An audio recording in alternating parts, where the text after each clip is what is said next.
ਵਾਹਿਗੁਰੂ ਜੀ ਕਾ ਖਾਲਸਾ ਵਾਹਿਗੁਰੂ ਜੀ ਕੀ ਫਤਿਹ। Punjabi audio book YouTube channel ਸੁਣ ਰਹੇ ਸਾਰੇ ਸਰੋਤਿਆਂ ਨੂੰ ਮੇਰੇ ਸੁਤੰਤਰ ਕੌਰ ਵੱਲੋਂ ਪਿਆਰ ਭਰੀ ਸਤਿ ਸ਼੍ਰੀ ਅਕਾਲ। ਅੱਜ ਅਸੀਂ ਤੂਫਾਨਾਂ ਦਾ ਸ਼ਾਹ ਸਵਾਰ ਸ਼ਹੀਦ ਕਰਤਾਰ ਸਿੰਘ ਸਰਾਭਾ ਕਿਤਾਬ ਦਾ ਅਗਲਾ ਭਾਗ ਪੜ੍ਹਨ ਜਾ ਰਹੇ ਹਾਂ। ਪੰਨਾ ਨੰਬਰ 43। ਮੂਲ ਹਿੰਦੂ ਧਾਰਨਾਵਾਂ।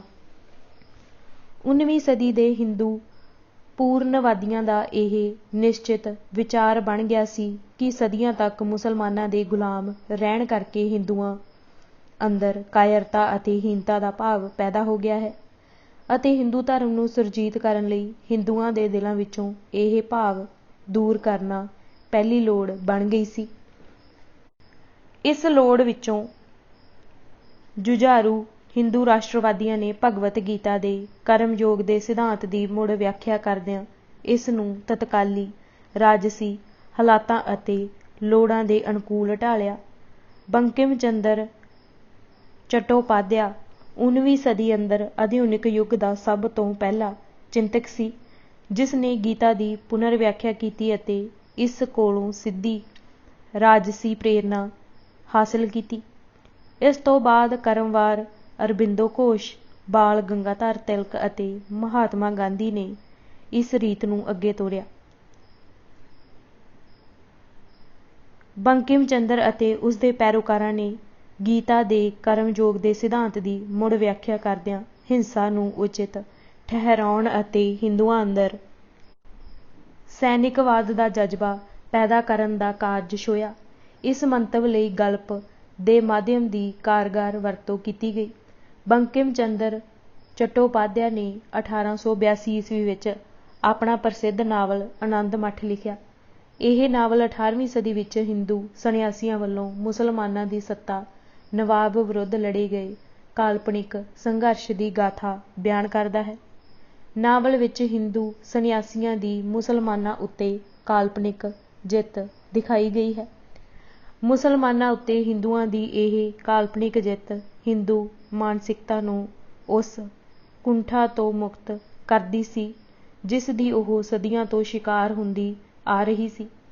ਨਾਵਲ ਵਿੱਚ ਅੰਗਰੇਜ਼ਾਂ ਦੇ ਰਾਜ ਨੂੰ ਹਿੰਦੂਆਂ ਦੀ ਭਲਾਈ ਦਾ ਜਾਮਣ ਦਿਖਾਇਆ ਗਿਆ ਹੈ ਅਤੇ ਹਿੰਦੂਆਂ ਨੂੰ ਅੰਗਰੇਜ਼ੀ ਰਾਜ ਦੀ ਮਦਦ ਕਰਨ ਦੀ ਸੇਧ ਸੁਝਾਈ ਗਈ ਹੈ।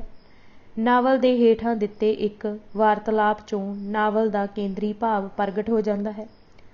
ਹਿੰਦੂ ਸੰਨਿਆਸੀਆਂ ਦਾ ਆਗੂ ਸਤਿਆਨੰਦ ਮੁਸਲਮਾਨਾਂ ਉੱਤੇ ਜਿੱਤ ਹਾਸਿਲ ਕਰ ਲੈਣ ਤੋਂ ਬਾਅਦ ਜਦੋਂ ਆਪਣੇ ਧਾਰਮਿਕ ਗੁਰੂ ਵੈਦਰਾਜ ਜੀ ਕੋਲ ਇਹ ਸਵਾਲ ਅਤੇ ਸ਼ੰਕਾ ਪ੍ਰਗਟ ਕਰਦਾ ਹੈ ਕਿ ਮੁਸਲਮਾਨਾਂ ਦਾ ਰਾਜ ਤਾਂ ਖਤਮ ਹੋ ਗਿਆ ਹੈ ਪਰ ਹਿੰਦੂਆਂ ਦਾ ਰਾਜ ਤਾਂ ਸਥਾਪਿਤ ਨਹੀਂ ਹੋਇਆ।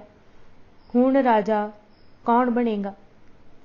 ਕੀ ਦੁਬਾਰਾ ਮੁਸਲਮਾਨ ਹੀ ਹਕੂਮਤ ਬਣਾਉਣਗੇ? ਤਾਂ ਵੈਦਰਾਜ ਜੀ ਦਾ ਸਪਸ਼ਟ ਅਤੇ ਦ੍ਰਿੜ ਉੱਤਰ ਸੀ ਕਿ ਨਹੀਂ, ਹੁਣ ਅੰਗਰੇਜ਼ ਰਾਜ ਕਰਨਗੇ। ਵੈਦਰਾਜ ਜੀ ਸਤਿਆਨੰਦ ਦੇ ਮਨ ਦੀ ਉਲਝਣ ਅਤੇ ਵੇਦਨਾ ਦੂਰ ਕਰਨ ਲਈ ਕਹਿੰਦਾ ਹੈ, ਸਤਿਆਨੰਦ ਦੁਖੀ ਨਾ ਹੋ, ਅੰਗਰੇਜ਼ਾਂ ਦੇ ਰਾਜ ਬਗੈਰ ਸਨਾਤਨ ਧਰਮ ਦੇ ਪੁਨਰਜੀਵਿਤ ਹੋਣ ਦੀ ਕੋਈ ਸੰਭਾਵਨਾ ਨਹੀਂ ਹੈ।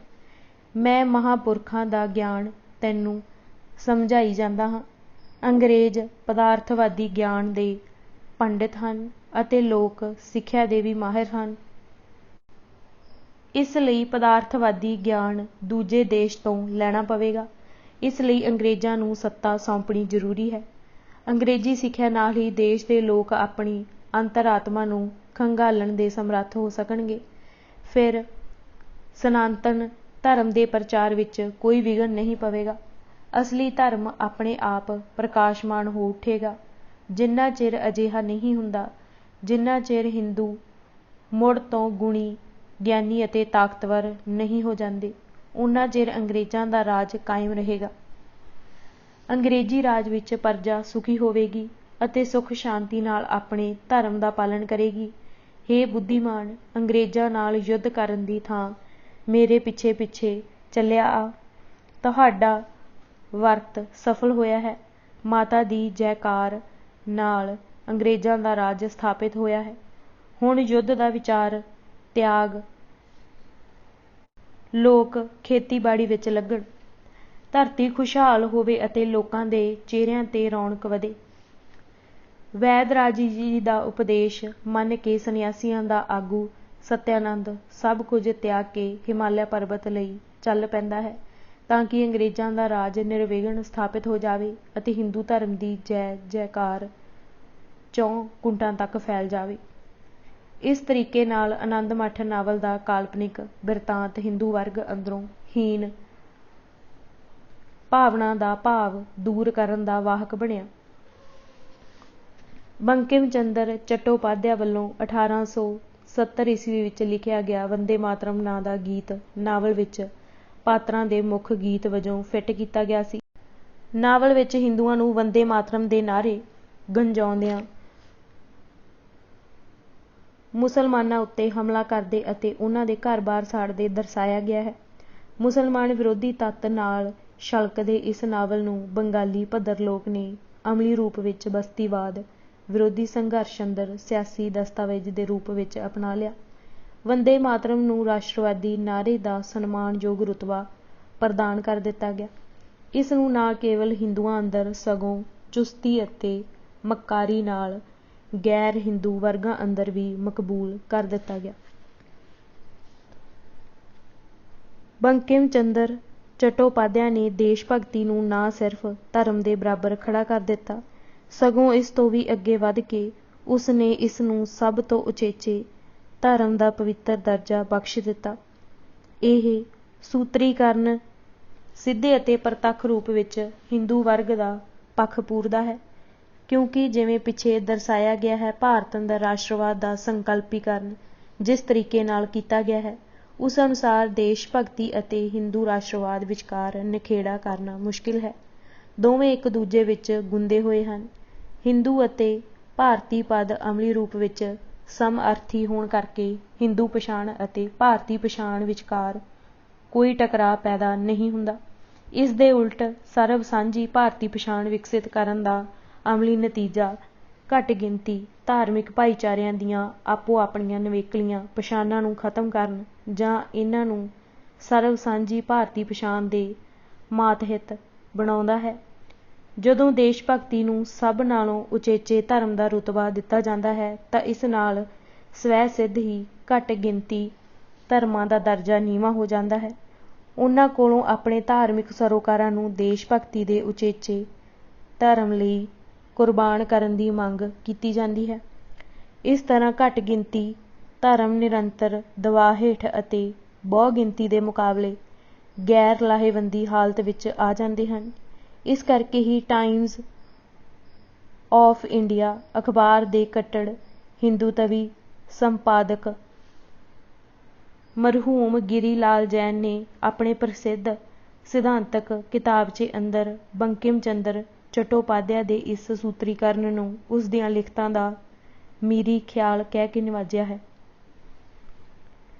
ਇਸ ਦੇ ਨਾਲ ਹੀ ਬੰਕਿਮ ਚੰਦਰ ਨੇ ਦੇਸ਼ ਦੀ ਉਪਮਾ ਦੇਵੀ ਮਾਂ ਨਾਲ ਕੀਤੀ ਹੈ। ਇਸ ਨਾਲ ਸੁਭਾਵਿਕ ਅਤੇ ਅਟੱਲ ਰੂਪ ਵਿੱਚ ਦੇਸ਼ ਭਗਤੀ ਦੇ ਸੰਕਲਪ ਦਾ ਹਿੰਦੂਕਰਨ ਹੋ ਗਿਆ।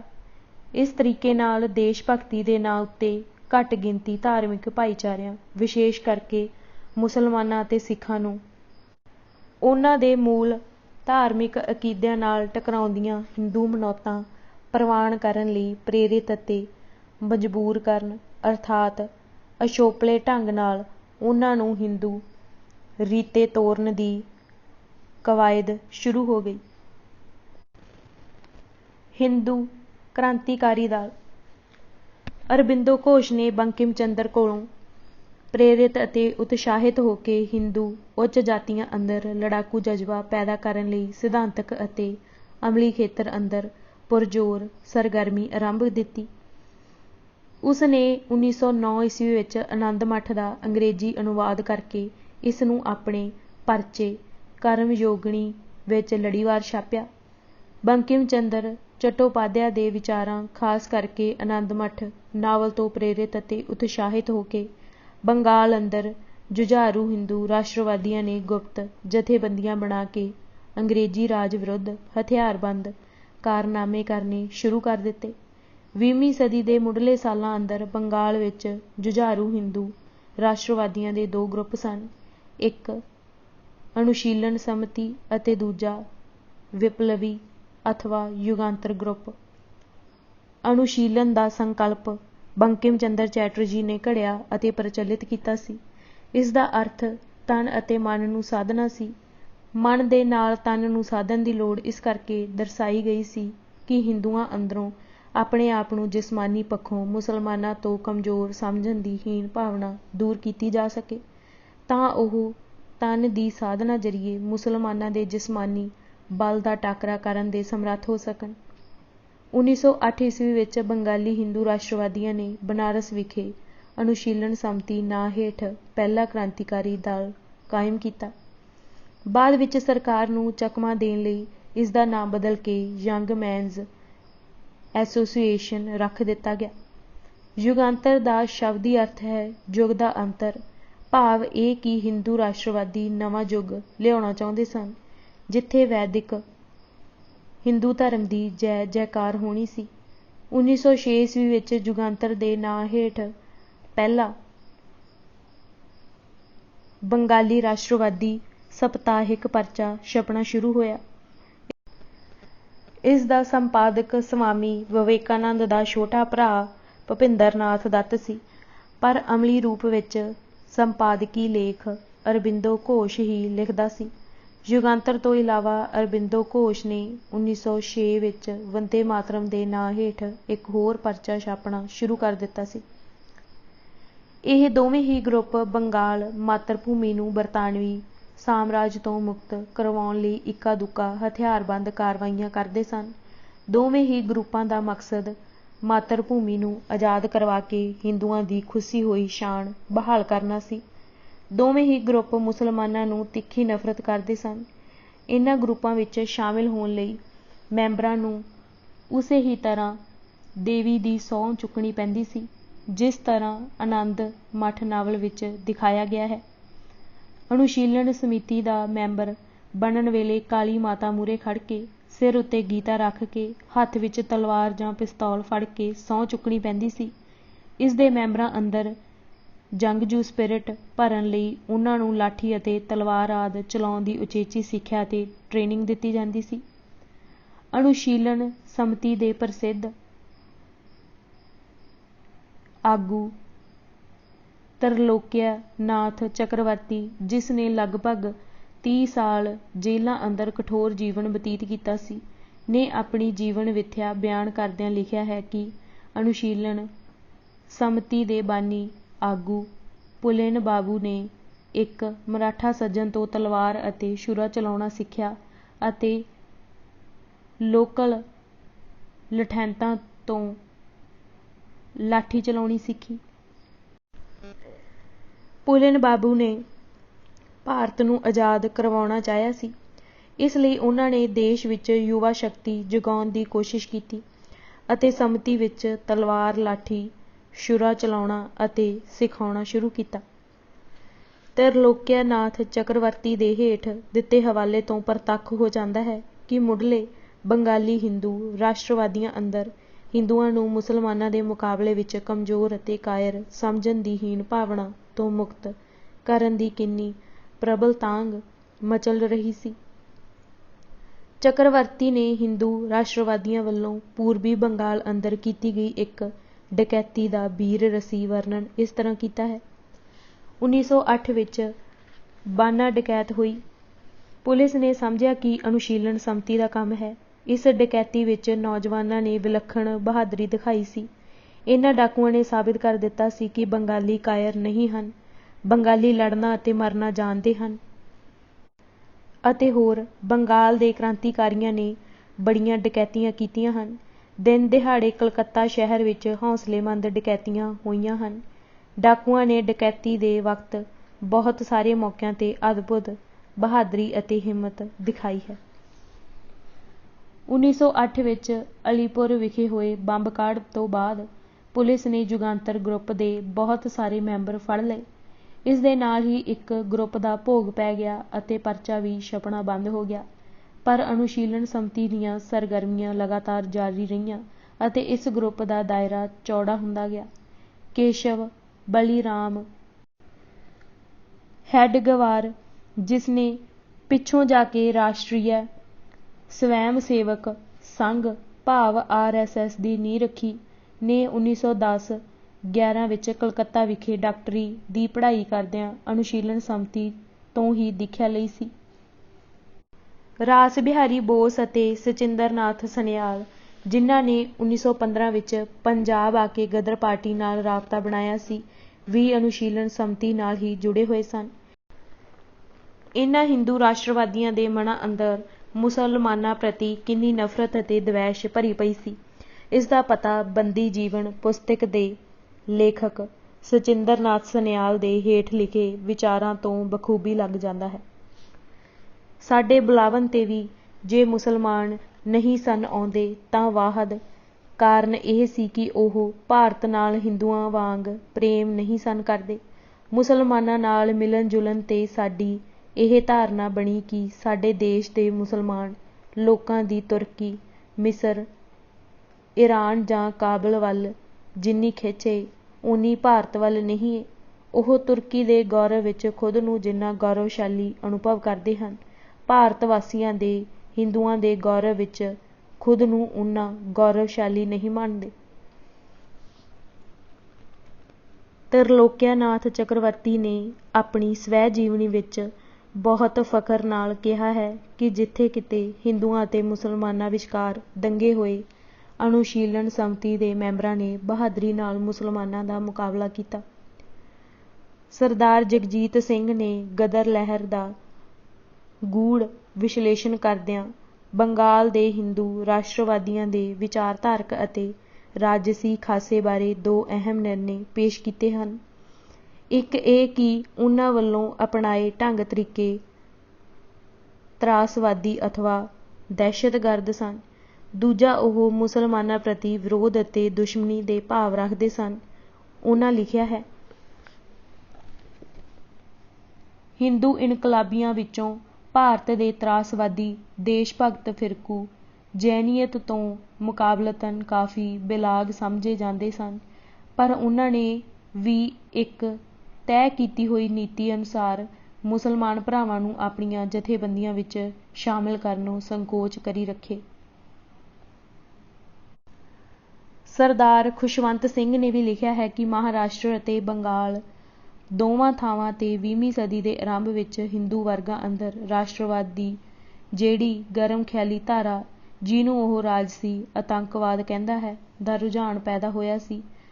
ਮਹਾਰਾਸ਼ਟਰ ਵਿੱਚ ਸ਼ਿਵਾਜੀ ਅਤੇ ਬੰਗਾਲ ਅੰਦਰ ਕਾਲੀ ਦੇਵੀ ਦੀ ਧਰਮ ਪੂਜਾ ਦੀ ਜਿਹੜੀ ਰੀਤ ਆਰੰਭ ਹੋਈ, ਉਹ ਵਰਤਾਰਾ ਹਿੰਦੂਵਾਦ ਦੇ ਪੁਨਰ ਉਭਾਰ ਨਾਲ ਜੁੜਿਆ ਹੋਇਆ ਸੀ। ਦੋਵਾਂ ਹੀ ਥਾਵਾਂ 'ਤੇ ਮੁਸਲਮਾਨਾਂ ਨੂੰ ਬਾਹਰ ਧੱਕ ਦਿੱਤਾ ਗਿਆ ਸੀ। ਸਚਿੰਦਰ ਨਾਥ ਸਨਿਆਲ ਨੇ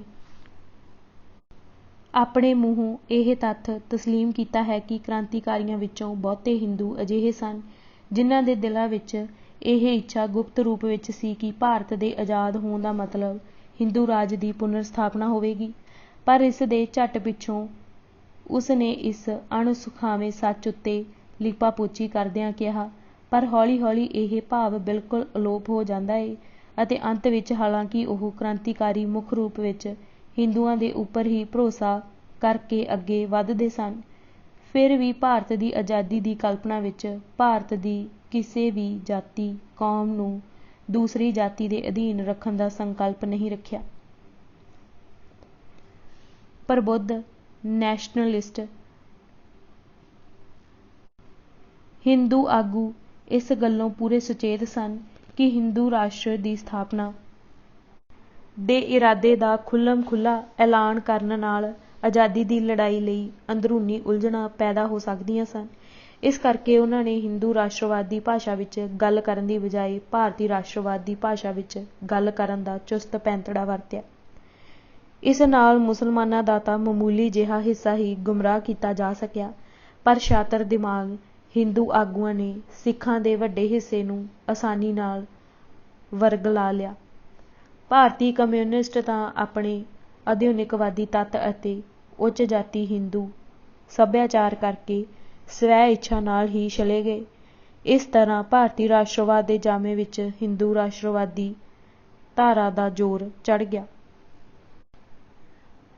ਰਾਸ਼ਟਰਵਾਦੀ ਆਗੂਆਂ ਅਤੇ ਵਿਦਵਾਨਾਂ ਨੇ ਭਾਰਤ ਦੀ ਆਜ਼ਾਦੀ ਦੀ ਲੜਾਈ ਦਾ ਜਿਹੜਾ ਬਿਰਤਾਂਤ ਸਿਰਜਿਆ, ਉਸ ਵਿੱਚ ਸੁਚੇਤ ਰੂਪ ਵਿੱਚ ਸਰਵਲੌਕਿਕਤਾ ਦੀ ਭਾਸ਼ਾ ਦਾ ਇਸਤੇਮਾਲ ਕੀਤਾ ਗਿਆ। ਭਾਵ ਧਰਮ ਜਾਂ ਜਾਤੀ ਸੂਚਕ ਪਦਾਂ ਹਿੰਦੂ, ਮੁਸਲਮਾਨ, ਸਿੱਖਾਂ ਜਾਂ ਦਲਿਤ ਆਦਿ ਦੀ ਬਜਾਏ ਸਰਬ ਸਾਂਝਾ, ਧਰਮ ਨਿਰਲੇਪ ਅਤੇ ਵਰਗ ਨਿਰਲੇਪ ਪਦ ਭਾਰਤੀ ਇਸਤੇਮਾਲ ਕੀਤਾ ਗਿਆ ਹੈ।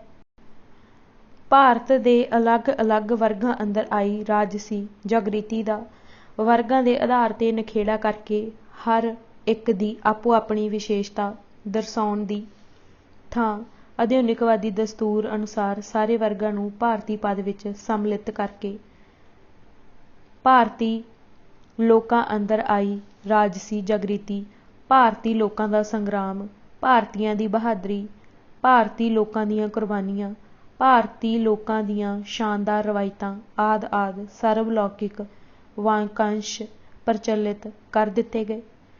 ਇਸ ਚਤੁਰਾਈ ਨਾਲ ਹਿੰਦੂ ਵਰਗ ਅੰਦਰ ਆਈ ਰਾਜਸੀ ਜਾਗ੍ਰਿਤੀ ਦਾ ਹਿੰਦੂਤਵੀ ਅੰਸ਼ ਢੱਕ ਲਿਆ ਗਿਆ। ਇਸ ਬਿਰਤਾਂਤ ਨੂੰ ਵਾਰ-ਵਾਰ ਦੁਹਰਾਉਣ ਨਾਲ ਇਸ ਦਾ ਅਸਰ ਸਾਰੇ ਵਰਗਾਂ ਨੇ ਕਬੂਲ ਕਰ ਲਿਆ। ਇਸ ਨਾਲ ਆਜ਼ਾਦੀ ਦੀ ਲੜਾਈ ਅੰਦਰ ਪ੍ਰਗਟ ਅਤੇ ਕਿਰਿਆਸ਼ੀਲ ਹੋਏ ਵੱਖ-ਵੱਖ ਰੁਝਾਨਾਂ ਅਤੇ ਰਾਜਸੀ ਧਾਰਾਵਾਂ ਦੀ ਵਿਸ਼ੇਸ਼ਤਾ ਅਤੇ ਵਿਲੱਖਣਤਾ ਰੁਲ ਗਈ। ਇਸ ਦਾ ਸਭ ਨਾਲੋਂ ਵੱਧ ਨੁਕਸਾਨ ਸਿੱਖਾਂ ਨੂੰ ਹੋਇਆ ਅਤੇ ਸਭ ਨਾਲੋਂ ਵੱਧ ਲਾਭ ਹਿੰਦੂ ਉੱਚ ਵਰਗਾਂ ਅਤੇ ਉੱਚ ਜਾਤੀਆਂ ਨੂੰ ਹੋਇਆ। ਰਾਜਸੀ ਜਾਗ੍ਰਿਤੀ ਦਾ ਵਰਗ ਵਿਸ਼ੇਸ਼ ਖਾਸਾ। ਬਸਤੀਵਾਦੀ ਗਲਬੇ ਤੋਂ ਨਿਜਾਤ ਪਾਉਣਾ ਭਾਰਤ ਦੇ ਸਾਰੇ ਲੋਕਾਂ ਦਾ ਸਾਂਝਾ ਸਰੋਕਾਰ ਸੀ, ਉਹਨਾਂ ਦੀ ਸਾਂਝੀ ਲੋੜ ਸੀ। ਕਿਹਾ ਜਾ ਸਕਦਾ ਹੈ ਕਿ ਉਹ ਬਸਤੀਵਾਦੀ ਰਾਜ ਵਿਰੁੱਧ ਇੱਕ ਹੱਦ ਤੱਕ ਇਕੱਠੇ ਹੋ ਕੇ ਲੜੇ ਵੀ। ਇਹ ਗੱਲ ਸੱਚਾਈ ਦਾ ਇੱਕ ਅੰਸ਼ ਹੀ ਹੈ। ਇਸ ਦੇ ਨਾਲ ਹੀ ਇਹ ਵੀ ਅਕੱਟ ਅਤੇ ਅਟੱਲ ਸੱਚਾਈ ਹੈ ਕਿ ਜਦੋਂ ਅਲੱਗ-ਅਲੱਗ ਤਬਕੇ ਸਾਂਝੇ ਕਾਜ ਲਈ ਇਕੱਠੇ ਹੋ ਕੇ ਲੜਦੇ ਹਨ ਤਾਂ ਉਹਨਾਂ ਦੀ ਆਪੋ ਆਪਣੀ ਵਿਲੱਖਣਤਾ ਅਤੇ ਵਿਸ਼ੇਸ਼ਤਾ ਅਲੋਪ ਨਹੀਂ ਹੋ ਜਾਂਦੀ। ਇਹ ਹਰ ਪੱਧਰ 'ਤੇ ਪ੍ਰਗਟ ਹੁੰਦੀ ਹੈ। ਇੱਕੋ ਸਾਂਝੇ ਦੇਸ਼ ਦੇ ਵਾਸੀ ਹੋਣ ਦੇ ਬਾਵਜੂਦ ਹਰ ਸਮਾਜੀ, ਆਰਥਿਕ ਤਬਕੇ ਅਤੇ ਧਾਰਮਿਕ ਭਾਈਚਾਰੇ ਦੀ ਸਥਿਤੀ, ਸੰਖਿਆ, ਆਰਥਿਕ ਹੈਸੀਅਤ ਅਤੇ ਸਮਾਜੀ ਦਰਜੇ ਦੇ ਲਿਹਾਜ਼ ਨਾਲ ਵੱਖਰੀ-ਵੱਖਰੀ ਹੁੰਦੀ ਹੈ। ਹਰ ਵਰਗ ਆਪੋ ਆਪਣੀ ਸਥਿਤੀ ਦੇ ਤਰਕ ਮੁਤਾਬਕ ਹੀ ਆਪਣਾ ਪ੍ਰਤੀਕਰਮ ਪ੍ਰਗਟਾਉਂਦਾ ਹੈ। ਵੱਖ-ਵੱਖ ਵਰਗਾਂ ਦੇ ਮੂਲ ਅਕੀਦੇ, ਰਵਾਇਤਾਂ ਅਤੇ ਸਮਾਜੀ ਸੱਭਿਆਚਾਰਕ ਕਦਰਾਂ-ਕੀਮਤਾਂ ਅਲੱਗ-ਅਲੱਗ ਹੁੰਦੀਆਂ ਹਨ, ਜਿਸ ਕਰਕੇ ਸੰਘਰਸ਼ ਵਿੱਚ ਸ਼ਾਮਿਲ ਸਾਰੇ ਵਰਗਾਂ ਦਾ ਨਿਸ਼ਾਨਾ ਭਾਵੇਂ ਜ਼ਾਹਰਾ ਤੌਰ 'ਤੇ ਇੱਕ ਹੁੰਦਾ ਹੈ, ਪਰ ਇਸ ਨਿਸ਼ਾਨੇ ਬਾਰੇ ਹਰ ਵਰਗ ਦਾ ਨਜ਼ਰੀਆ ਵੱਖ-ਵੱਖ ਹੁੰਦਾ ਹੈ। ਅੱਡ-ਅੱਡ ਵਰਗਾਂ ਵਿਚਕਾਰ ਵਿਚਾਰਧਾਰਾ ਦੀ ਸਾਂਝ ਹੋ ਸਕਦੀ ਹੈ, ਪਰੰਤੂ ਵਿਚਾਰਧਾਰਾ ਦੇ ਪਿੱਛੇ ਹਮੇਸ਼ਾ ਇੱਕ ਸੋਚਣ ਅਤੇ ਮਹਿਸੂਸ ਕਰਨ ਦਾ ਤੌਰ ਤਰੀਕਾ, ਸੱਭਿਆਚਾਰਕ ਵਿਹਾਰ, ਅਗਿਆਤ ਮੂਲ ਪ੍ਰਵਿਰਤੀਆਂ ਅਤੇ ਅਗਾਧ ਪ੍ਰੇਰਨਾਵਾਂ ਦਾ ਸਮੂਹ ਹੁੰਦਾ ਹੈ, ਜਿਸ ਕਰਕੇ ਹਰ ਵਰਗ ਦਾ ਲੜਨ ਦਾ ਅੰਦਾਜ਼ ਵਿਲੱਖਣ ਹੁੰਦਾ ਹੈ। ਹਰ ਵਰਗ ਦਾ ਬਿਰਤਾਂਤ ਅਤੇ ਪ੍ਰਵਚਨ ਵੱਖਰਾ ਅਤੇ ਵਿਸ਼ੇਸ਼ ਹੁੰਦਾ ਹੈ। ਇਸ ਰੌਸ਼ਨੀ ਵਿੱਚ ਬਸਤੀਵਾਦੀ ਹਾਲਤਾਂ ਹੇਠ ਭਾਰਤ ਦੇ ਤਿੰਨਾਂ ਪ੍ਰਮੁੱਖ ਧਾਰਮਿਕ ਭਾਈਚਾਰਿਆਂ ਹਿੰਦੂਆਂ, ਮੁਸਲਮਾਨਾਂ ਅਤੇ ਸਿੱਖਾਂ ਅੰਦਰ ਆਈ ਰਾਜਸੀ ਜਾਗ੍ਰਿਤੀ ਦਾ ਤੱਤ ਇੱਕੋ ਜਿਹਾ ਨਹੀਂ ਸੀ। ਇਸ ਵਿੱਚ ਵੱਡੇ ਵਖਰੇਵੇਂ ਸਨ। ਜਿਵੇਂ ਪਿੱਛੇ ਦਰਸਾਇਆ ਗਿਆ ਹੈ, ਬਸਤੀਵਾਦ ਦੇ ਵਿਰੁੱਧ ਸਭ ਤੋਂ ਪਹਿਲਾਂ ਹਿੰਦੂ ਸਮਾਜ ਦੇ ਉੱਚ ਜਾਤੀ ਵਰਗ ਹੀ ਜਾਗਰੂਕ ਅਤੇ ਲਾਮਬੰਦ ਹੋਏ। ਸ਼ੁਰੂ ਤੋਂ ਲੈ ਕੇ ਅਖੀਰ ਤੱਕ ਹਿੰਦੂ ਰਾਜਸੀ ਸਰਗਰਮੀ ਦੀ ਵਾਂਗਡੋਰ ਉੱਚ ਵਰਗਾਂ ਦੇ ਹੱਥ ਵਿੱਚ ਹੀ ਰਹੀ। ਇਹਨਾਂ ਵਰਗਾਂ ਦਾ ਸੁਪਨਾ ਵੈਦਿਕ ਯੁੱਗ, ਜਿਹਨੂੰ ਉਹ ਸੁਨਹਿਰੀ ਯੁੱਗ ਕਹਿੰਦੇ ਸਮਝਦੇ ਸਨ, ਨੂੰ ਮੁੜ ਸਥਾਪਿਤ ਕਰਨਾ ਸੀ। ਇਸ ਕਰਕੇ ਹਿੰਦੂ ਉੱਚ ਵਰਗਾਂ ਦੀ ਅਗਵਾਈ ਹੇਠਲੀ ਹਰ ਵੰਨਗੀ ਦੀ ਰਾਜਸੀ ਧਾਰਾ, ਉਹ ਉਦਾਰਪੰਥੀ ਸੀ ਜਾਂ ਗਰਮਪੰਥੀ ਸੀ, ਅਹਿੰਸਕ ਸੀ ਜਾਂ ਹਿੰਸਕ ਸੀ, ਦਾ ਮੂਲ ਖਾਸਾ ਹਿੰਦੂ ਪੁਨਰ ਉਥਾਨ ਸੀ। ਦੇਸ਼ ਦੀ ਆਜ਼ਾਦੀ ਬਾਰੇ ਇਹਨਾਂ ਵਰਗਾਂ ਦਾ ਨਜ਼ਰੀਆ ਸੌੜਾ ਅਤੇ ਸਵੈ ਹਿੱਤਾਂ ਤੋਂ ਪ੍ਰੇਰਿਤ ਸੀ। ਜਿਵੇਂ ਇਹਨਾਂ ਵਰਗਾਂ ਨੇ ਰਵਾਇਤੀ ਸਮਾਜ ਅੰਦਰ ਹਜ਼ਾਰਾਂ ਸਾਲਾਂ ਤੱਕ ਆਪਣੀ ਸਰਬ ਪ੍ਰਧਾਨਤਾ ਬਣਾਈ ਰੱਖੀ ਸੀ, ਉਵੇਂ ਹੀ ਇਹਨਾਂ ਅੰਦਰ ਨਵੇਂ ਸਮਾਜ ਵਿੱਚ ਵੀ ਆਪਣੀ ਰਵਾਇਤੀ ਚੌਧਰ ਅਤੇ ਸਰਬ ਪ੍ਰਧਾਨਤਾ ਬਰਕਰਾਰ ਰੱਖਣ ਦੀ ਜਨਮਜਾਤ ਤਮੰਨਾ ਅਤੇ ਅਮੋੜ ਰੁਚੀ ਕੰਮ ਕਰਦੀ ਸੀ। ਇਹਨਾਂ ਨੇ ਆਧੁਨਿਕ ਵਿੱਦਿਆ ਕਰਕੇ ਅਤੇ ਨਵੇਂ ਯੁੱਗ ਦੀਆਂ ਲੋੜਾਂ ਨੂੰ ਮੁੱਖ ਰੱਖਦੇ ਹੋਏ ਆਪਣਾ ਮੁਹਾਵਰਾ ਜ਼ਰੂਰ ਬਦਲ ਲਿਆ ਸੀ, ਪਰ ਮੂਲ ਵਿਚਾਰਧਾਰਾ ਅਤੇ ਬਿਰਤੀ ਨਹੀਂ ਸੀ ਬਦਲੀ। ਮੁੱਢ ਤੋਂ ਹੀ ਇਹਨਾਂ ਵਰਗਾਂ ਅੰਦਰ ਆਜ਼ਾਦੀ ਦੇ ਅੰਦੋਲਨ ਨੂੰ ਆਪਣੇ ਹਿੱਤ ਅਨੁਸਾਰ ਚਲਾਉਣ ਦੀ ਤੰਗ ਨਜ਼ਰ ਸੋਚ ਅਤੇ ਆਪ ਹੁਦਰੀ ਰੁਚੀ ਕੰਮ ਕਰਦੀ ਸੀ। ਇਹ ਦੂਸਰੇ ਵਰਗਾਂ ਨੂੰ ਅੰਦੋਲਨ ਅੰਦਰ ਸ਼ਾਮਿਲ ਕਰਨ ਦੀ ਇੱਛਾ ਜ਼ਰੂਰ ਰੱਖਦੇ ਸਨ, ਪਰ ਇਹ ਇੱਛਾ ਨਿਰਛਲ ਅਤੇ ਜਮਹੂਰੀ ਸਪਿਰਿਟ ਵਾਲੀ ਨਹੀਂ ਸੀ। ਇਹ ਉਹਨਾਂ ਨੂੰ ਬਰਾਬਰੀ ਦਾ ਦਰਜਾ ਦੇਣ ਲਈ ਕਦਾਚਿਤ ਰਾਜੀ ਨਹੀਂ ਸੀ। ਆਪਣੀ ਬ੍ਰਾਹਮਣਵਾਦੀ ਖਸਲਤ ਅਨੁਸਾਰ ਇਹ ਉਹਨਾਂ ਨੂੰ ਆਪਣੇ ਨਾਇਬ ਬਣਾ ਕੇ ਰੱਖਣਾ ਚਾਹੁੰਦੇ ਸਨ। ਇਸ ਗਲਬਾ ਪਾਉ ਰੁਚੀ ਦਾ ਪ੍ਰਗਟਾਵਾ ਉਗੜਵੇਂ ਰੂਪ ਵਿੱਚ ਹੁੰਦਾ ਰਿਹਾ। ਇਸ ਨਾਲ ਘੱਟ ਗਿਣਤੀ ਭਾਈਚਾਰਿਆਂ ਦੇ ਮਨਾਂ ਅੰਦਰ ਹਿੰਦੂ ਆਗੂਆਂ ਦੀ ਸੋਚ ਅਤੇ ਮਨਸ਼ਾ ਬਾਰੇ ਸ਼ੰਕੇ ਅਤੇ ਤੌਖਲੇ ਪੈਦਾ ਹੁੰਦੇ ਰਹੇ। ਉਹਨਾਂ ਅੰਦਰ ਅਸੁਰੱਖਿਆ ਦਾ ਭਾਵ ਜ਼ੋਰ ਫੜਦਾ ਗਿਆ, ਜਿਸ ਦੇ ਨਤੀਜੇ ਵਜੋਂ ਇੱਕ ਪੜਾਅ 'ਤੇ ਜਾ ਕੇ ਮੁਸਲਮਾਨਾਂ ਨੇ ਆਪਣਾ ਵੱਖਰਾ ਅਤੇ ਸੁਤੰਤਰ ਵਹਿਣ ਅਖਤਿਆਰ ਕਰ ਲਿਆ।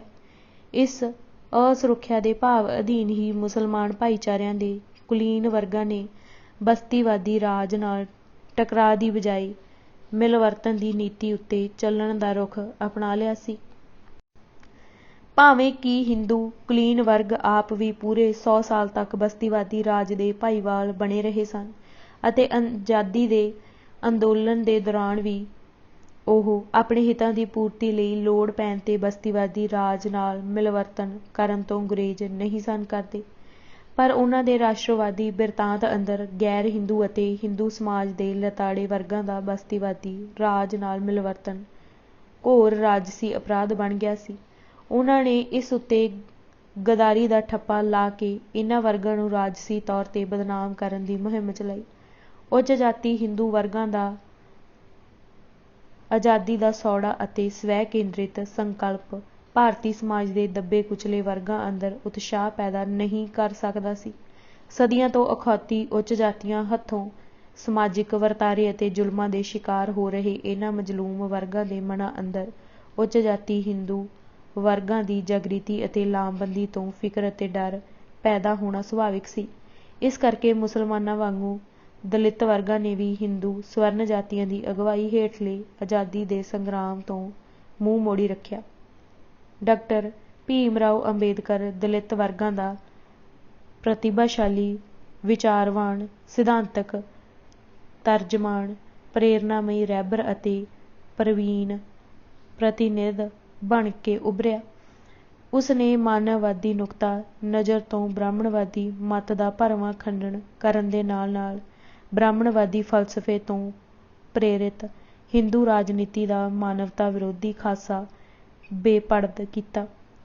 ਹਿੰਦੂ ਉੱਚ ਜਾਤੀਆਂ ਦੀ ਵੱਧ ਰਹੀ ਰਾਜਸੀ ਅਤੇ ਜਥੇਬੰਦਕ ਤਾਕਤ ਦੇ ਸਨਮੁਖ ਦਲਿਤ ਵਰਗਾਂ ਨੇ ਵੀ ਮੁਸਲਮਾਨਾਂ ਵਾਂਗੂ ਆਪਣੀ ਸੁਰੱਖਿਆ ਅਤੇ ਬਿਹਤਰੀ ਲਈ ਬਸਤੀਵਾਦੀ ਰਾਜ ਦਾ ਓਟ ਆਸਰਾ ਲੈਣ ਦੀ ਵਿਹਾਰਿਕ ਪਹੁੰਚ ਅਪਣਾਈ, ਜਿਸ ਉੱਤੇ ਹਿੰਦੂ ਰਾਸ਼ਟਰਵਾਦੀ ਆਗੂਆਂ ਨੇ ਡਾਕਟਰ ਅੰਬੇਦਕਰ ਦੇ ਵਿਰੁੱਧ ਆਪਣੀ ਜਾਤ ਅਭਿਮਾਨੀ ਤੁਅੱਸਬਾਂ ਦਾ ਕਰੂਪ ਪ੍ਰਗਟਾਵਾ ਕੀਤਾ ਅਤੇ ਉਸ ਨੂੰ ਬਰਤਾਨਵੀ ਸਾਮਰਾਜ ਦਾ ਪਿੱਠੂ ਅਤੇ ਦੇਸ਼ ਧਰੋਹੀ ਕਹਿ ਕੇ ਉਸ ਦਾ ਰਾਖਸ਼ੀ ਚਿਤਰਨ ਕੀਤਾ। ਇੱਥੇ ਇਹ ਸੱਚਾਈ ਗ੍ਰਹਿਣ ਕਰਨੀ ਬੇਹੱਦ ਮਹੱਤਵਪੂਰਨ ਹੈ ਕਿ ਭਾਰਤੀ ਸਮਾਜ ਇੱਕ ਜਿਨਸੀ ਨਹੀਂ ਹੈ। ਇਸ ਦੀ ਬਣਤਰ ਬਹੁਵਾਦੀ ਅਤੇ ਗੁੰਝਲਦਾਰ ਹੈ। ਇਹ ਭਿੰਨ-ਭਿੰਨ ਸਮਾਜਿਕ, ਆਰਥਿਕ, ਧਾਰਮਿਕ ਅਤੇ ਸੱਭਿਆਚਾਰਕ ਵਰਗਾਂ ਵਿੱਚ ਵੰਡਿਆ ਹੋਇਆ ਹੈ, ਜਿਨ੍ਹਾਂ ਵਿਚਕਾਰ ਆਪਸੀ ਰਿਸ਼ਤੇ ਸਾਵੇਂ, ਬਰਾਬਰੀ ਵਾਲੇ ਅਤੇ ਨਿਆਂ 'ਤੇ ਆਧਾਰਿਤ ਨਹੀਂ ਹਨ। ਇਹ ਰਿਸ਼ਤੇ ਅਣਸਾਵੇਂ, ਅਨਿਆਂਪੂਰਨ ਅਤੇ ਗੁੰਝਲਦਾਰ ਹਨ। ਅਜਿਹੇ ਬਹੁਵਾਦੀ ਅਤੇ ਅਨਿਆਂਪੂਰਨ ਸਮਾਜ ਅੰਦਰ ਕਿਸੇ ਵੀ ਅਹਿਮ ਸਮਾਜੀ ਰਾਜਸੀ ਮਾਮਲੇ ਬਾਰੇ ਨੀਤੀ ਤੈਅ ਕਰਨ ਵੇਲੇ ਇਸ ਨਿਆਂਪੂਰਨ ਅਸੂਲ ਦੀ ਪਾਲਣਾ ਕਰਨੀ ਚਾਹੀਦੀ ਹੈ ਕਿ ਕਿਸੇ ਇੱਕ ਵਰਗ ਦੀ ਪਸੰਦ ਨੂੰ ਕਿਸੇ ਦੂਸਰੇ ਵਰਗ ਉੱਤੇ ਠੋਸਿਆ ਨਹੀਂ ਜਾਣਾ ਚਾਹੀਦਾ।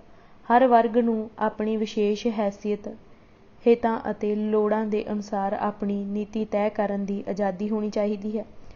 ਹਿੰਦੂ ਉੱਚ ਜਾਤੀਆਂ ਨੇ ਲੋੜ ਪੈਣ 'ਤੇ ਆਪਣੇ ਲਈ ਤਾਂ ਇਸ ਆਜ਼ਾਦੀ ਦੀ ਬੇਰੋਕ ਵਰਤੋਂ ਕੀਤੀ। ਉਹਨਾਂ ਨੂੰ ਜਦੋਂ ਬਸਤੀਵਾਦੀ ਰਾਜ ਨਾਲ ਭਿਆਲੀ ਪਾਉਣ ਵਿੱਚ ਫਾਇਦਾ ਦਿਖਿਆ ਤਾਂ ਉਹਨਾਂ ਨੇ ਬਸਤੀਵਾਦੀ ਹਾਕਮਾਂ ਨਾਲ ਭਿਆਲੀ ਪਾਉਣ ਤੋਂ ਸੰਕੋਚ ਨਹੀਂ ਕੀਤਾ ਅਤੇ ਇਸ ਭਿਆਲੀ ਦੇ ਆਸਰੇ ਆਪਣੀ ਆਰਥਿਕ ਅਤੇ ਰਾਜਸੀ ਤਾਕਤ ਵਿੱਚ ਇਜ਼ਾਫਾ ਕੀਤਾ। ਪਰ ਜਦੋਂ ਬਦਲਵੀਆਂ ਹਾਲਤਾਂ ਵਿੱਚ ਉਹਨਾਂ ਅੰਦਰ ਬਸਤੀਵਾਦੀ ਰਾਜ ਨੂੰ ਹਟਾ ਕੇ ਆਪਣਾ ਰਾਜ ਕਾਇਮ ਕਰਨ ਦੀ ਤਲਬ ਪੈਦਾ ਹੋ ਗਈ ਤਾਂ ਉਸ ਵੇਲੇ ਕਿਸੇ ਦੂਸਰੇ ਵਰਗ ਵੱਲੋਂ ਬਸਤੀਵਾਦੀ ਰਾਜ ਨਾਲ ਮਿਲਵਰਤਨ ਕਰਨ ਦਾ ਕਰਮ ਉਹਨਾਂ ਨੂੰ ਘੋਰ ਰਾਜਸੀ ਅਪਰਾਧ ਦਿਸਣ ਲੱਗ ਪਿਆ। ਜਿਹੜੇ ਮਾਂ ਉਹਨਾਂ ਨੂੰ ਆਪ ਲੰਮਾ ਚਿਰ ਮੁਆਫਕ ਰਹੇ, ਉਹ ਦੂਜਿਆਂ ਵਾਸਤੇ ਬਾਦੀ ਬਣ ਗਏ। ਜਗਤ ਪ੍ਰਸਿੱਧ ਬ੍ਰਾਜ਼ੀਲੀ ਸਿੱਖਿਆ ਸ਼ਾਸਤਰੀ ਪਾਓਲੋ ਫਰੇਰੇ ਨੇ ਇਸ ਪਹੁੰਚ ਨੂੰ ਹਾਕਮ ਅਤੇ ਮਹਿਕੂਮ ਵਿਚਕਾਰ ਅਸਾਵੇਂ ਰਿਸ਼ਤੇ ਦਾ ਬੁਨਿਆਦੀ ਅੰਸ਼ ਦੱਸਿਆ ਹੈ। ਉਸ ਨੇ ਇਸ ਨੂੰ ਨਿਰਦੇਸ਼ ਦੇਣ ਦੀ ਕਿਰਿਆ ਕਿਹਾ ਹੈ। ਤਾਕਤਵਰ ਜਾਂ ਹਾਕਮ ਵਰਗ ਵੱਲੋਂ ਮਹਿਕੂਮ ਵਰਗਾਂ ਨੂੰ ਨਿਰਦੇਸ਼ ਦੇਣ ਦੀ ਕਿਰਿਆ ਦੇ ਵਾਰ-ਵਾਰ ਦੁਹਰਾਉਣ ਨਾਲ ਮਹਿਕੂਮ ਵਰਗਾਂ ਦੀ ਚੇਤਨਾ ਦਾ ਇਸ ਤਰ੍ਹਾਂ ਕਾਇਆ-ਕਲਪ ਹੋ ਜਾਂਦਾ ਹੈ ਕਿ ਉਹ ਹਾਕਮ ਵਰਗ ਦੀ ਚੇਤਨਾ ਦੇ ਧਾਰਨੀ ਬਣ ਜਾਂਦੇ ਹਨ। ਉਹ ਸਵੈ-ਇੱਛਾ ਨਾਲ ਹੀ ਹਾਕਮ ਵਰਗ ਦੀਆਂ ਕਾਰਜ-ਸੇਧਾਂ ਦੀ ਤਾਮੀਲ ਕਰਨ ਲੱਗ ਪੈਂਦੇ ਹਨ। ਸਿੱਖ ਕੌਮ ਦੀ ਤਤਕਾਲੀ ਰਾਜਸੀ ਦਸ਼ਾ। ਖਾਲਸਾ ਰਾਜ ਦੇ ਖੁੱਸ ਜਾਣ ਨਾਲ ਸਿੱਖ ਕੌਮ ਅੰਦਰ ਦਿਲਗੀਰੀ ਆ ਗਈ ਸੀ। ਸਿੱਖ ਰਾਜ ਮੁੜ ਸਥਾਪਿਤ ਕਰਨ ਦੀਆਂ ਟੁੱਟਵੀਆਂ ਖਿੰਡਵੀਆਂ ਕੋਸ਼ਿਸ਼ਾਂ ਨਾਕਾਮ ਹੋ ਜਾਣ ਉਪਰੰਤ ਸਿੱਖਾਂ ਦੇ ਹੌਸਲੇ ਪਸਤ ਹੋ ਗਏ ਸਨ। ਇਸ ਦਿਲਗੀਰੀ ਦੀ ਮਨੋ ਅਵਸਥਾ ਵਿੱਚ ਸਿੱਖ ਸਮਾਜ ਦੇ ਰਹੀਸ ਵਰਗ ਅੰਦਰ ਅੰਗਰੇਜ਼ ਹਾਕਮਾਂ ਨਾਲ ਸੁਲ੍ਹਾ ਸਫਾਈ ਦਾ ਵਤੀਰਾ ਧਾਰਨ ਕਰਨ ਦੀ ਸੋਚ ਅਤੇ ਪ੍ਰਵਿਰਤੀ ਜ਼ੋਰ ਫੜ ਗਈ ਸੀ। ਹੋਰਨਾਂ ਧਾਰਮਿਕ ਭਾਈਚਾਰਿਆਂ ਦੇ ਰਹੀਸ ਵਰਗਾਂ ਵਾਂਗੂ ਸਿੱਖ ਰਹੀਸਾਂ ਨੇ ਵੀ ਕੌਮ ਨੂੰ ਅਧੋਗਤੀ ਤੋਂ ਬਚਾਉਣ ਦੇ ਉਪਦੇਸ਼ ਅਤੇ ਦਲੀਲ ਨਾਲ ਬਸਤੀਵਾਦੀ ਰਾਜ ਨਾਲ ਟਕਰਾਅ ਦੀ ਬਜਾਏ ਮਿਲਵਰਤਨ ਦੀ ਸੁਚੇਤ ਨੀਤੀ ਧਾਰਨ ਕਰ ਲਈ ਸੀ। ਅੰਗਰੇਜ਼ ਹਾਕਮਾਂ ਨੂੰ ਵੀ ਆਪਣੇ ਬਸਤੀਵਾਦੀ ਰਾਜ ਦੀ ਸੁਰੱਖਿਆ ਲਈ ਸਿੱਖਾਂ ਦੇ ਮਿਲਵਰਤਨ ਦੀ ਭਾਰੀ ਲੋੜ ਸੀ। ਇਸ ਕਰਕੇ ਉਹਨਾਂ ਨੇ ਸਿੱਖ ਕੌਮ ਦੇ ਕੁਲੀਨ ਵਰਗਾਂ ਨੂੰ ਆਪਣੀ ਮਿਹਰਬਾਨੀ ਦੇ ਪਾਤਰ ਬਣਾਉਣ ਅਤੇ ਸਿੱਖ ਸਮਾਜ ਦੇ ਕੁਝ ਚੋਣਵੇਂ ਵਰਗਾਂ, ਖਾਸ ਕਰਕੇ ਜੱਟ ਕਿਸਾਨਾਂ ਨੂੰ ਫੌਜ ਵਿੱਚ ਭਰਤੀ ਕਰਨ ਦੀ ਤਰਜੀਹ ਦੇਣੀ ਸ਼ੁਰੂ ਕਰ ਦਿੱਤੀ। ਇਸ ਨਾਲ ਯਕੀਨਨ ਹੀ ਹਿੰਦੂਆਂ ਅਤੇ ਮੁਸਲਮਾਨਾਂ ਵਾਂਗੂ ਹੀ ਸਿੱਖਾਂ ਅੰਦਰ ਵੀ ਬਸਤੀਵਾਦੀ ਰਾਜ ਦਾ ਇੱਕ ਖੈਰ-ਖੁਆਹ ਜਾਂ ਝੋਲੀ ਚੁੱਕ ਵਰਗ ਪੈਦਾ ਹੋ ਗਿਆ ਸੀ। ਪਰ ਦੂਜੇ ਪਾਸੇ ਨਾਲ ਹੀ ਅੰਗਰੇਜ਼ ਹਾਕਮਾਂ ਦੀ ਮਦਦ ਅਤੇ ਸਰਪ੍ਰਸਤੀ ਦੇ ਫਲਸਰੂਪ ਸਿੱਖਾਂ ਦੀ ਆਰਥਿਕ ਅਤੇ ਵਿਦਿਅਕ ਤਰੱਕੀ ਦਾ ਰਾਹ ਖੁੱਲ੍ਹ ਗਿਆ ਸੀ। ਇਸ ਨਾਲ ਸਿੱਖਾਂ ਨੂੰ ਤਤਕਾਲੀ ਲਾਭਾਂ ਤੋਂ ਇਲਾਵਾ ਕੁਝ ਦੂਰ ਰਸ ਫਾਇਦੇ ਵੀ ਹੋਏ। ਉਹਨਾਂ ਦੀ ਆਰਥਿਕ ਹਾਲਤ ਬਿਹਤਰ ਹੋਈ ਅਤੇ ਇੱਜ਼ਤ ਮਾਣ ਵਿੱਚ ਵਾਧਾ ਹੋਇਆ। ਅੰਗਰੇਜ਼ਾਂ ਦੀਆਂ ਸਿੱਖਾਂ ਨਾਲ ਹੋਈਆਂ ਜੰਗਾਂ ਵਿੱਚ ਸਿੱਖ ਜਿਸ ਅਦੁੱਤੀ ਬਹਾਦਰੀ ਨਾਲ ਲੜੇ, ਜਿੱਤ ਜਾਣ ਦੇ ਬਾਵਜੂਦ ਅੰਗਰੇਜ਼ ਹਾਕਮ ਸਿੱਖਾਂ ਦੀ ਇਸ ਬਹਾਦਰੀ ਤੋਂ ਬਹੁਤ ਕਾਇਲ ਹੋਏ ਸਨ। ਉਹਨਾਂ ਨੇ ਇਸ ਬਹਾਦਰੀ ਦੇ ਆਤਮਿਕ ਸੋਮੇ ਦੀ ਪਛਾਣ ਕਰ ਲਈ ਸੀ। ਉਹ ਜਾਣ ਗਏ ਸਨ ਕਿ ਸਿੱਖਾਂ ਦੀ ਆਪਣੇ ਗੁਰੂ ਸਾਹਿਬਾਨ ਨਾਲ ਪ੍ਰੀਤ ਕਿੰਨੀ ਗੂੜ੍ਹੀ ਅਤੇ ਅਟੁੱਟ ਹੈ ਅਤੇ ਸਿੱਖਾਂ ਦਾ ਆਪਣੇ ਗੁਰੂ ਵਿੱਚ ਭਰੋਸਾ ਇੰਨਾ ਅਡੋਲ ਹੈ ਕਿ ਉਹ ਦੁੱਖ-ਸੁੱਖ ਦੀ ਹਰ ਘੜੀ ਵਿੱਚ ਗੁਰੂ ਨੂੰ ਆਪਣੇ ਅੰਗ-ਸੰਗ ਮਹਿਸੂਸ ਕਰਦੇ ਹਨ। ਇਸ ਨਾਲ ਉਹਨਾਂ ਅੰਦਰ ਮੁਸੀਬਤਾਂ ਦਾ ਖਿੜੇ ਮੱਥੇ ਟਾਕਰਾ ਕਰਨ ਦੀ ਆਤਮਿਕ ਸ਼ਕਤੀ ਪੈਦਾ ਹੋ ਜਾਂਦੀ ਹੈ। ਸਿੱਖ ਜਦੋਂ ਇਸ ਸਪਿਰਿਟ ਨਾਲ ਜੰਗ ਦੇ ਮੈਦਾਨ ਵਿੱਚ ਨਿੱਤਰਦੇ ਹਨ ਤਾਂ ਉਹਨਾਂ ਅੰਦਰ ਜੂਝ ਮਰਨ ਦਾ ਅਗੰਮੀ ਚਾਅ ਅਤੇ ਜੋਸ਼ ਉਮੜ ਪੈਂਦਾ ਹੈ। ਇਸ ਸਮਝ ਦੇ ਅਧੀਨ ਅੰਗਰੇਜ਼ਾਂ ਨੇ ਫੌਜ ਅੰਦਰ, ਜਿੱਥੇ ਸਿੱਖਾਂ ਦੇ ਮਨਾਂ ਅੰਦਰ ਰਾਜ ਪ੍ਰਤੀ ਵਫ਼ਾਦਾਰੀ ਦਾ ਜਜ਼ਬਾ ਭਰਨ ਦੇ ਪੁਰਜ਼ੋਰ ਯਤਨ ਕੀਤੇ, ਉੱਥੇ ਨਾਲ ਹੀ ਸਿੱਖਾਂ ਦੇ ਧਾਰਮਿਕ ਵਿਸ਼ਵਾਸਾਂ ਅਤੇ ਜਜ਼ਬਾਤਾਂ ਨੂੰ ਦ੍ਰਿੜ੍ਹ ਕਰਨ ਵੱਲ ਉਚੇਚਾ ਧਿਆਨ ਦਿੱਤਾ। ਇਸ ਮੰਤਵ ਵਾਸਤੇ ਉਹਨਾਂ ਨੇ ਫੌਜ ਅੰਦਰ ਸਿੱਖਾਂ ਵਾਸਤੇ ਗੁਰਮਤਿ ਮਰਿਆਦਾ ਦੇ ਧਾਰਨੀ ਹੋਣਾ ਜ਼ਰੂਰੀ ਕਰ ਦਿੱਤਾ। ਅੰਗਰੇਜ਼ਾਂ ਵੱਲੋਂ ਆਪਣੀ ਸਵਾਰਥ ਪੂਰਤੀ ਦੇ ਮੰਤਵ ਨਾਲ ਚੁੱਕਿਆ ਗਿਆ ਇਹ ਕਦਮ ਅੰਤਿਮ ਨਿਰਣੇ ਦੇ ਤੌਰ 'ਤੇ ਸਿੱਖ ਧਰਮ ਦੇ ਵਿਕਾਸ ਵਿੱਚ ਬੇਹੱਦ ਸਹਾਈ ਸਾਬਿਤ ਹੋਇਆ। ਜਿਵੇਂ ਕਿ ਪਿੱਛੇ ਇਸ ਨੁਕਤੇ 'ਤੇ ਜ਼ੋਰ ਦਿੱਤਾ ਗਿਆ ਹੈ ਕਿ ਭਾਰਤ ਦੇ ਹਰੇਕ ਵਰਗ ਅੰਦਰ ਆਈ ਰਾਜਸੀ ਜਾਗ੍ਰਿਤੀ ਦਾ ਖਾਸਾ ਅਲੱਗ-ਅਲੱਗ ਸੀ। ਸਿੱਖਾਂ ਅੰਦਰ ਆਈ ਜਾਗ੍ਰਿਤੀ ਦੀ ਤਾਸੀਰ ਅਤੇ ਨੁਹਾਰ ਹੋਰਨਾਂ ਵਰਗਾਂ ਵਿਸ਼ੇਸ਼ ਕਰਕੇ ਹਿੰਦੂਆਂ ਨਾਲੋਂ ਬਹੁਤ ਹੀ ਭਿੰਨ ਸੀ। ਭਾਵੇਂ ਕਿ ਹਿੰਦੂਆਂ ਵਾਂਗੂ ਸਿੱਖਾਂ ਦੀ ਰਾਜਸੀ ਜਾਗ੍ਰਿਤੀ ਦਾ ਸੋਮਾ ਵੀ ਧਾਰਮਿਕ ਹੀ ਬਣਿਆ, ਪਰ ਹਿੰਦੂਆਂ ਅਤੇ ਸਿੱਖਾਂ ਦੀਆਂ ਧਾਰਮਿਕ ਮਾਨਤਾਵਾਂ ਵਿਚਕਾਰ ਜ਼ਮੀਨ ਅਸਮਾਨ ਦਾ ਫਰਕ ਹੋਣ ਕਰਕੇ ਸਿੱਖਾਂ ਦੀ ਰਾਜਸੀ ਜਾਗ੍ਰਿਤੀ ਦਾ ਖਾਸਾ ਹਿੰਦੂਆਂ ਨਾਲੋਂ ਬਹੁਤ ਵੱਖਰਾ ਸੀ। ਹਿੰਦੂ ਧਰਮ ਅੰਦਰ ਧਰਮ ਦੇ ਬੁਨਿਆਦੀ ਅੰਸ਼ ਪਰਉਪਕਾਰ ਦੀ ਭਾਵਨਾ ਦੀ ਬੁਨਿਆਦ ਬਹੁਤ ਕੱਚੀ ਹੈ। ਜੇਕਰ ਅਜਿਹਾ ਨਾ ਹੁੰਦਾ ਤਾਂ ਹਿੰਦੂ ਸਮਾਜ ਅੰਦਰ ਜਾਤ-ਪਾਤ ਦਾ ਕੋੜ ਪੈਦਾ ਅਤੇ ਪ੍ਰਫੁੱਲਤ ਨਹੀਂ ਸੀ ਹੋ ਸਕਦਾ। ਇਹ ਹਜ਼ਾਰਾਂ ਸਾਲਾਂ ਤੱਕ ਕਾਇਮ ਨਹੀਂ ਰਹਿ ਸਕਦਾ ਸੀ। ਇਸ ਕਾਰਨ ਕਰਕੇ ਹਿੰਦੂ ਰਾਜਨੀਤੀ ਅੰਦਰ ਸੁਆਰਥ ਦਾ ਅੰਸ਼ ਭਾਰੂ ਹੈਸੀਅਤ ਰੱਖਦਾ ਹੈ। ਸੱਤਾ ਲਈ ਸੰਘਰਸ਼ ਬ੍ਰਾਹਮਣਵਾਦ ਦਾ ਕੇਂਦਰੀ ਤੱਤ ਹੈ। ਇਸ ਦੀ ਤੁਲਨਾ ਵਿੱਚ ਪਰਉਪਕਾਰ ਦੀ ਭਾਵਨਾ ਸਿੱਖ ਧਰਮ ਦਾ ਅਤੀ ਜ਼ਰੂਰੀ ਅੰਸ਼ ਹੈ। ਸਿੱਖ ਧਰਮ ਨੂੰ ਇਸ ਤੋਂ ਬਿਨਾਂ ਚਿਤਵਿਆ ਨਹੀਂ ਜਾ ਸਕਦਾ। ਸਿੱਖ ਧਰਮ ਦੇ ਇਸ ਗੁਣ ਤੱਤ ਕਰਕੇ ਹੀ ਬਸਤੀਵਾਦ ਵਿਰੋਧੀ ਸੰਘਰਸ਼ ਦੌਰਾਨ ਸਿੱਖਾਂ ਨੇ ਭਾਰਤੀ ਵਸੋਂ ਅੰਦਰ ਆਪਣੀ ਸੰਖਿਆ ਦੇ ਅਨੁਪਾਤ ਨਾਲੋਂ ਕਈ ਗੁਣਾ ਵੱਧ ਕੁਰਬਾਨੀਆਂ ਕੀਤੀਆਂ ਹਨ। ਗਦਰ ਲਹਿਰ ਅੰਦਰ ਸਿੱਖੀ ਦਾ ਇਹ ਗੁਣ ਤੱਤ ਸੰਘਣੇ ਅਤੇ ਲਿਸ਼ਕਵੇਂ ਰੂਪ ਵਿੱਚ ਪ੍ਰਗਟ ਹੋਇਆ ਸੀ। 19ਵੀਂ ਸਦੀ ਦੇ ਅਖੀਰੀ ਦਹਾਕੇ ਅੰਦਰ ਜਦੋਂ ਹਿੰਦੂ ਸਵਰਨ ਵਰਗ ਸਨਾਤਨੀ ਧਰਮ ਦੀ ਪੁਰਾਤਨ ਚੜ੍ਹਤਲ ਬਹਾਲ ਕਰਨ ਦੇ ਮੰਤਵ ਨਾਲ ਵੈਦਿਕ ਸ਼ਾਵਣਵਾਦ ਦਾ ਜਜ਼ਬਾ ਭੜਕਾ ਰਹੇ ਅਤੇ ਇਸ ਆਧਾਰ ਉੱਤੇ ਹਿੰਦੂ ਪ੍ਰਧਾਨੀ ਰਾਸ਼ਟਰਵਾਦ ਦੀ ਤੰਗ ਨਜ਼ਰ ਵਿਚਾਰਧਾਰਾ ਜਥੇਬੰਦੀ ਅਤੇ ਲਹਿਰ ਖੜੀ ਕਰਨ ਦੇ ਪੁਰਜ਼ੋਰ ਯਤਨ ਕਰ ਰਹੇ ਸਨ, ਤਾਂ ਪੜ੍ਹੇ ਲਿਖੇ ਅਤੇ ਰੌਸ਼ਨ ਦਿਮਾਗ ਸਿੱਖ ਹਲਕਿਆਂ ਅੰਦਰ ਇਸ ਹਿੰਦੂ ਸਾਵਣਵਾਦੀ ਹਮਲੇ ਤੋਂ ਖਤਰੇ ਦੇ ਨਾਲ ਹੀ ਪੱਛਮ ਦੀ ਪਦਾਰਥਵਾਦੀ ਸਭਿਅਤਾ ਦੇ ਮਾਰੂ ਅਸਰਾਂ ਤੋਂ ਸਿੱਖ ਧਰਮ ਦੀ ਮੌਲਿਕਤਾ ਅਤੇ ਸ਼ੁੱਧਤਾ ਨੂੰ ਬਚਾਉਣ ਦਾ ਤਿੱਖਾ ਸਰੋਕਾਰ ਪੈਦਾ ਹੋਇਆ। ਇਸ ਤੋਂ ਹੀ ਸਿੰਘ ਸਭਾ ਲਹਿਰ ਦਾ ਸਰੂਪ ਉਭਰਿਆ, ਜਿਸ ਨੇ ਸਿੱਖਾਂ ਅੰਦਰ ਧਰਮ ਪ੍ਰਚਾਰ ਅਤੇ ਵਿੱਦਿਆ ਦਾ ਪਸਾਰਾ ਕਰਨ ਦਾ ਕਾਰਜ ਆਰੰਭਿਆ। ਇਤਿਹਾਸਕ ਲਿਖਤਾਂ ਵਿੱਚੋਂ ਦਿੱਤੇ ਹੇਠਲੇ ਕੁਝ ਕੁ ਹਵਾਲੇ ਸਿੱਖ ਸਮਾਜ ਅੰਦਰ ਆਏ ਧਾਰਮਿਕ ਅਤੇ ਰਾਜਸੀ ਬਦਲਾਅ ਦੀ ਹਕੀਕਤ ਬਿਆਨ ਕਰਦੇ ਹਨ। ਸਿੰਘ ਸਭਾ ਲਹਿਰ ਕਾਰਨ ਸਿੱਖ ਉੱਨਤੀ ਵੱਲ ਵਧ ਰਹੇ ਸਨ। ਇਸ ਸਮੇਂ ਸਿੱਖਾਂ ਦੀ ਸਰਗਰਮੀ ਧਰਮ ਪ੍ਰਚਾਰ ਅਤੇ ਵਿੱਦਿਆ ਵੱਲ ਵਧੇਰੇ ਸੀ। ਸਰਕਾਰ ਨਾਲ ਚੰਗਾ ਮਿਲਵਰਤਨ ਸੀ। ਫੌਜਾਂ ਵਿੱਚ ਵੀ ਸਿੱਖਾਂ ਦੀ ਚੰਗੀ ਪੋਜੀਸ਼ਨ ਸੀ। 15 ਨੰਬਰ ਸਿੱਖ ਪਲਟਨ ਦਾ ਕੀਰਤਨੀ ਜਥਾ ਹੁੰਦਾ ਸੀ, ਜੋ ਸੱਦੇ ਅਨੁਸਾਰ ਸਿੰਘ ਸਭਾਵਾਂ ਦੇ ਸਾਲਾਨਾ ਦੀਵਾਨਾਂ ਪਰ ਪਹੁੰਚਦਾ ਅਤੇ ਕੀਰਤਨ ਕਰਦਾ ਸੀ। ਇਹ ਜਥਾ ਪਲਟਨ ਦੇ ਬਕਾਇਦਾ ਫੌਜੀ ਸਿਪਾਹੀਆਂ ਦਾ ਸੀ ਅਤੇ ਫੌਜੀ ਅਫਸਰਾਂ ਦੀ ਉਸ ਵੇਲੇ ਦੀ ਨੀਤੀ ਅਨੁਸਾਰ ਹੀ ਧਰਮ ਪ੍ਰਚਾਰ ਵਿੱਚ ਹਿੱਸਾ ਲੈਂਦਾ ਸੀ। ਫੌਜਾਂ ਵਿੱਚ ਹਰ ਇੱਕ ਸਿੱਖ ਨੂੰ ਅੰਮ੍ਰਿਤ ਛਕਣਾ ਰਹਿਤ ਰੱਖਣੀ ਜ਼ਰੂਰੀ ਸੀ ਅਤੇ ਫੌਜੀ ਸਿੱਖ ਰੰਗਰੂਟਾਂ ਨੂੰ ਗੁਰਮੁਖੀ ਪੜ੍ਹਾਈ ਜਾਂਦਾ ਸੀ। ਸਿੰਘ ਸਭਾ ਲਹਿਰ ਦੇ ਅਸਰ ਨਾਲ ਸਿੱਖਾਂ ਵਿੱਚ ਕਾਫੀ ਜਾਗਰੂਕਤਾ ਆ ਚੁੱਕੀ ਸੀ। ਵਿੱਦਿਆ ਦਾ ਪ੍ਰਸਾਰ ਤੇਜ਼ ਹੋ ਗਿਆ ਸੀ। ਗੁਰਦੁਆਰਿਆਂ ਵਿੱਚ ਸਤਸੰਗ ਹੋਣ ਲੱਗ ਪਏ ਸਨ ਅਤੇ ਸਿੰਘਾਂ ਵਿੱਚ ਗੁਰਮਤਿ ਪ੍ਰਚਾਰ ਲਈ ਨਵਾਂ ਉਤਸ਼ਾਹ ਪੈਦਾ ਹੋ ਗਿਆ ਸੀ। ਇਸ ਤੋਂ ਉਪਰੰਤ ਸਿੱਖ ਕੌਮ ਵਿੱਚ ਇੱਕ ਸੰਤ ਸ਼੍ਰੇਣੀ ਪੈਦਾ ਹੋਈ, ਜਿਸ ਦੇ ਮੋਢੀ ਸ਼੍ਰੀਮਾਨ ਬਾਬਾ ਕਰਮ ਸਿੰਘ ਜੀ ਹੋਤੀ ਮਰਦਾਨ, ਸੰਤ ਅਤਰ ਸਿੰਘ ਜੀ ਮਸਤੂਆਣਾ, ਸੰਤ ਮੱਘਰ ਸਿੰਘ ਜੀ ਰਾਮਗੜ੍ਹ ਲੁਧਿਆਣਾ, ਸੰਤ ਬਾਬਾ ਸ਼ਾਮ ਸਿੰਘ ਜੀ ਅੰਮ੍ਰਿਤਸਰ, ਸੰਤ ਹੀਰਾ ਦਾਸ ਜੀ ਚਿੱਟੀ, ਸੰਤ ਗੁਲਾਬ ਸਿੰਘ ਜੀ ਘੋਲੀਆ ਫਿਰੋਜ਼ਪੁਰ, ਸੰਤ ਅਤਰ ਸਿੰਘ ਜੀ ਰੇਰੂ ਸਾਹਿਬ ਰਾਮਪੁਰਾ ਪਟਿਆਲਾ, ਸੰਤ ਬਿਸ਼ਨ ਸਿੰਘ ਜੀ ਕਾਂਜਲਾਂ ਆਦਿਕ ਮਹਾਤਮਾ ਹੋਏ ਸਨ। ਇਹਨਾਂ ਮਹਾਂਪੁਰਖਾਂ ਨੇ ਸਿੱਖੀ ਪ੍ਰਚਾਰ ਦੀ ਇੱਕ ਜ਼ਬਰਦਸਤ ਲਹਿਰ ਪੈਦਾ ਕਰ ਦਿੱਤੀ, ਜਿਸ ਤੋਂ ਪ੍ਰਭਾਵਿਤ ਹੋ ਕੇ ਸਿੱਖ ਕੌਮ ਨੇ ਗਫਲਤ ਦੀ ਨੀਂਦਰ ਤੋਂ ਪਾਸਾ ਪਰਤਿਆ।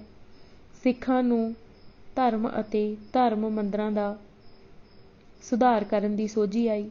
ਜਿਤਨੇ ਸੰਤ ਹੋਏ ਹਨ ਉਹ ਸਭ ਫੌਜਾਂ ਵਿੱਚੋਂ ਆਏ ਸਨ। ਇਸ ਕਰਕੇ ਸਿੱਖ ਰਾਜ ਖੁਸਣ ਕਰਕੇ ਕੌਮ ਵਿੱਚ ਜੋ ਮੁਰ-ਦੇਹਾਨ ਛਾ ਗਈ ਸੀ ਉਹ ਖਤਮ ਹੋ ਗਈ ਅਤੇ ਸਿੱਖਾਂ ਨੇ ਨਵੇਂ ਸਿਰੇ ਜਥੇਬੰਦ ਹੋਣਾ ਸ਼ੁਰੂ ਕਰ ਦਿੱਤਾ।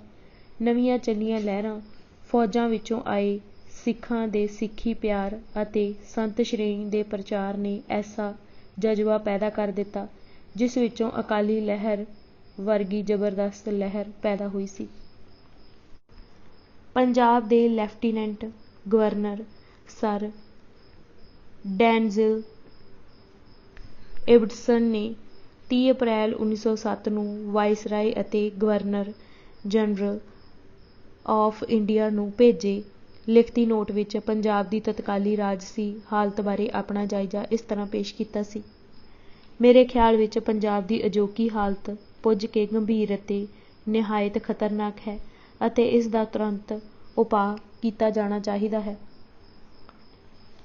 ਆਪਣੀ ਰਿਪੋਰਟ ਦੇ ਪੈਰਾ ਨੰਬਰ 22 ਵਿੱਚ ਉਸਨੇ ਪੰਜਾਬੀਆਂ ਅਤੇ ਬੰਗਾਲੀਆਂ ਦੀ ਆਪਸ ਵਿੱਚ ਤੁਲਨਾ ਕਰਦਿਆਂ ਲਿਖਿਆ ਸੀ, ਇਸ ਵਿੱਚ ਕੋਈ ਸ਼ੱਕ ਨਹੀਂ ਕਿ ਬੰਗਾਲੀ ਬੰਦੇ ਦੀ ਤੁਲਨਾ ਵਿੱਚ ਪੰਜਾਬੀ ਬੰਦਾ ਘੱਟ ਆਪੋ ਬਾਹਰਾ ਹੁੰਦਾ ਹੈ, ਪਰ ਉਹ ਪੂਰਬ ਦੇ ਵਿਕਾਰਾਂ ਤੋਂ ਮੁਕਤ ਨਹੀਂ ਹੈ। ਉਸ ਨੂੰ ਉਕਸਾਉਣਾ ਸ਼ਾਇਦ ਔਖਾ ਹੈ, ਪਰ ਉਹ ਜਜ਼ਬਾਤੀ ਹੈ ਅਤੇ ਜਦੋਂ ਇੱਕ ਵਾਰ ਉਤੇਜਿਤ ਹੋ ਜਾਵੇ ਤਾਂ ਭੰਬੂਕਾ ਬਣ ਜਾਂਦਾ ਹੈ। ਸਿੱਖਾਂ ਦੇ ਮਾਮਲੇ ਵਿੱਚ ਖਤਰਾ ਖਾਸ ਕਰਕੇ ਜ਼ਿਆਦਾ ਹੈ। ਅਜੇ 60 ਸਾਲ ਹੀ ਹੋਏ ਹਨ ਜਦੋਂ ਉਹ ਪੰਜਾਬ ਉੱਤੇ ਰਾਜ ਕਰਦੇ ਸਨ। ਉਹ ਸਾਡੀ ਦੇਸੀ ਫੌਜ ਦੀ ਭਰਤੀ ਦਾ ਵੱਡਾ ਅਤੇ ਮਹੱਤਵਪੂਰਨ ਸੋਮਾ ਹਨ ਅਤੇ ਉਹਨਾਂ ਅੰਦਰ ਹੁਣੇ ਜਿਹੇ ਧਾਰਮਿਕ ਲਹਿਰ ਨੇ ਤਕੜਾ ਵਿਕਾਸ ਕੀਤਾ ਹੈ ਜਿਸ ਨਾਲ ਉਹਨਾਂ ਅੰਦਰ ਭਾਈਚਾਰਕ ਇਕਮੁੱਠਤਾ ਅਤੇ ਗੌਰਵ ਦੀ ਰੁਚੀ ਪ੍ਰਫੁੱਲਤ ਹੁੰਦੀ ਹੈ। ਇਹ ਗੱਲ ਉਹਨਾਂ ਨੂੰ ਚੰਗੇ ਜਾਂ ਮਾੜੇ ਲਈ ਹੋਰ ਜ਼ਿਆਦਾ ਤਾਕਤਵਰ ਕਰਦੀ ਹੈ ਅਤੇ ਜੇਕਰ ਪੰਜਾਬ ਦੇ ਜੱਟ ਕਿਸਾਨ ਦੀ ਬਰਤਾਨਵੀ ਰਾਜ ਪ੍ਰਤੀ ਵਫ਼ਾਦਾਰੀ ਤਿੜਕ ਗਈ ਤਾਂ ਇਸ ਨਾਲ ਬੰਗਾਲ ਵਿੱਚ ਪੈਦਾ ਹੋਣ ਵਾਲੇ ਕਿਸੇ ਵੀ ਖਤਰੇ ਨਾਲੋਂ ਕਿਤੇ ਵੱਧ ਸੰਗੀਨ ਹਾਲਤ ਪੈਦਾ ਹੋ ਜਾਵੇਗੀ।